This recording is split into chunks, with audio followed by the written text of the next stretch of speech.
আসসালামু আলাইকুম রহমতুল্লাহ। প্রিয় দর্শক, কেমন আছেন? আশা করি ভালো আছেন। প্রিয় দর্শক, নবম পে স্কেল বাস্তবায়ন হবে জুলাইয়ে, এমন একটি তথ্য দিয়েছেন অর্থমন্ত্রী। চলুন বিস্তারিত জেনে নিই।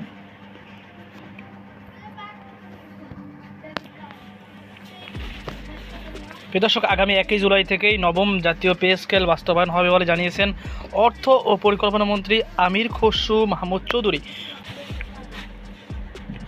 সোমবার 18 মে নিজ কার্যালয়ে একটি গণমাধ্যমে দেওয়া সাক্ষাৎকারে তিনি বলেন, আগামী অর্থবছরের শুরুতে অর্থাৎ 1 জুলাই থেকেই নতুন বেতন কাঠামো পে স্কেল বাস্তবায়ন হবে। কীভাবে উত্তম উপায়ে তা করা যায় সে বিষয়ে কাজ চলছে। সরকারি কর্মকর্তা কর্মচারীদের জন্য 2026-27 অর্থবছরের শুরু থেকেই নবম জাতীয় পে স্কেল বাস্তবায়নের জন্য কর্মকর্তাদের ইতিমধ্যে নির্দেশনা দিয়েছেন প্রধানমন্ত্রী তারেক রহমান। অর্থ মন্ত্রণালয়ের এক কর্মকর্তা এই তথ্য জানিয়েছে। এজন্য আগামী বাজেটের নতুন পে স্কেলের জন্য বরাদ্দ রাখা হবে বলে জানা গেছে। তবে বেতন কমিশনের সব সুপারিশ এখনই বাস্তবায়ন হচ্ছে না। এটি কাটছাঁট করে 3 ধাপে বাস্তবায়ন হবে বলে ইঙ্গিত দিয়েছেন সরকারের সংশ্লিষ্ট দপ্তর।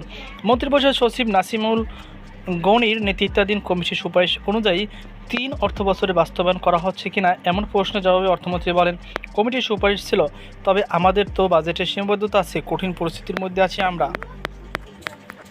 তিনি বলেন, অর্থনীতির অবস্থা খারাপ, জিডিপির তুলনায় রাজস্ব সংগ্রহের অবস্থাও খারাপ, ফলে অনেক কিছু বাদ দিতে হচ্ছে, আমাদের কাটছাঁট করতে হচ্ছে।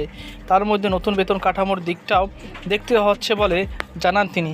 জানা গেছে, প্রধানমন্ত্রী তারেক রহমানের সঙ্গে সচিবালয়ে গত বুধবার ও বৃহস্পতিবার 2026-27 অর্থবছরের বাজেট নিয়ে 2টি বৈঠক অনুষ্ঠিত হয়। এতে নতুন বেতন কাঠামো বাস্তবায়ন বিষয়টি নিয়ে আলোচনা হয়েছে। আগামী 21 মে বৃহস্পতিবার আবারও বৈঠক ডেকেছে নতুন বেতন কাঠামো বাস্তবায়ন গঠিত কমিটি।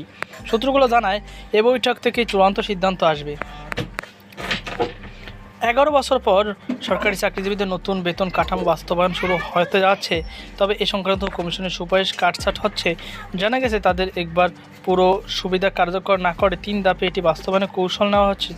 এর অংশ হিসাবে প্রথম ধাপে আগামী বাজেটে অন্তত 35,000 কোটি টাকার সম্ভাব্য বরাদ্দ থাকতে পারে বলে কর্মকর্তারা জানিয়েছে। বরাদ্দ হলে প্রথম ধাপে মূল বেতনের একাংশ বাড়ানো হবে।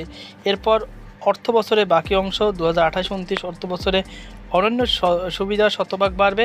প্রথম ধাপে সরকারি ও স্বায়ত্তশাসিত আধা সরকারি বিচার বিভাগ ও বিভিন্ন বাহিনীর চাকরিজীবীরা তাদের বেসিক বেতনের 50% পাবেন। বাকি অংশ পরের 2 বছর অর্থ বছরে কার্যকর করা হবে।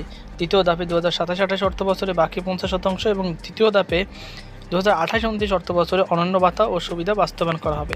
তো প্রিয় দর্শক, এই ছিল আমাদের সর্বশেষ আপডেট। সকল আল্লাহ হাফেজ।